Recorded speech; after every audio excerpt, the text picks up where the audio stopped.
Good morning, good afternoon, good evening, good night, good day to you.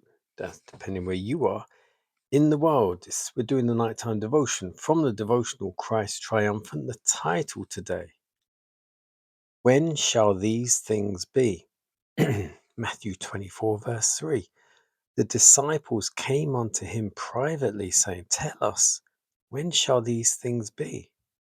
And what shall be the sign of thy coming and of the end of the world?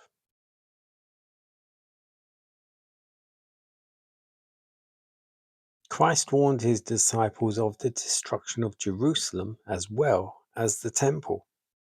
This event was foretold by Daniel. The oblations and sacrifices were no more of value, for type had reached antitype in the one great oblation. When Christ referred to the destruction of Jerusalem, his prophetic words reached beyond that event to the final conflagration that will take place in that day when the Lord rises out of his place to punish the world for their iniquity, when the earth shall disclose her blood and shall no more cover her slain. This entire chapter is a warning to those who shall live in the last scenes of this earth's history. Turning to his disciples, Christ said, Take heed that no man deceive you. For many shall come in my name, saying, I am Christ, and shall deceive many. Many false messiahs will appear, claiming to work miracles, declaring that the time of the deliverance of the Jewish nation has come. These will mislead many. These words were fulfilled. Between the death of Christ and the siege of Jerusalem, many false messiahs appeared. But this warning is given also to those who live in this age of the world. The same deceptions practiced prior to the destruction of Jerusalem will be practiced again. The same events that took place at the overthrow of Jerusalem will take place again. Prior to the destruction of Jerusalem, human beings wrestled for the supremacy. Emperors were murdered. Those supposed to be standing next to the throne were slain. Through the apostles, God gave the Jewish people a last opportunity to repent. He manifested himself through his witnesses in their arrest, in their trial, in their imprisonment, yet their judges pronounced on them the death sentence. So it will be again. Seventh-day Adventists will fight the battle over the seventh-day Sabbath.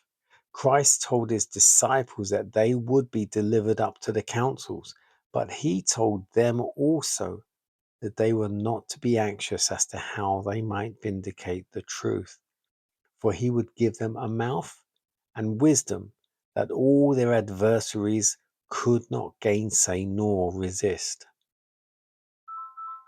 Magicians and sorcerers claiming miraculous power drew the people after them into the mountain solitudes.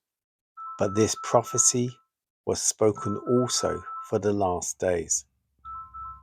This sign is given as a sign of the second advent. Companies inspired by Satan will be formed to deceive and to delude. And the phone's going off, I'm ignoring it. That title again. When shall these things be? So the Bible does say, Jesus said, there will be signs to look out for. We shall read in Matthew 24. He also said there will be many claiming to be the Messiah, which there were, and there still are. And it didn't just stop with Jesus. There was the disciples. There were various people God has still used, is still using in this day. Not so much as, but obviously Ellen White, who wrote this devotion and written many devotionals. I would say all her literature is very worthwhile reading. I haven't read all of it, of course I haven't. There is so much. But the ones I have read and done, which is this is probably the 6th devotional I've done now. Maybe more. I can't remember. I think this is my 8th or 9th year doing this. There is so much to learn, to know, and of course, as a Christian, to be. And by His strength, we can be till the end times, till the final day.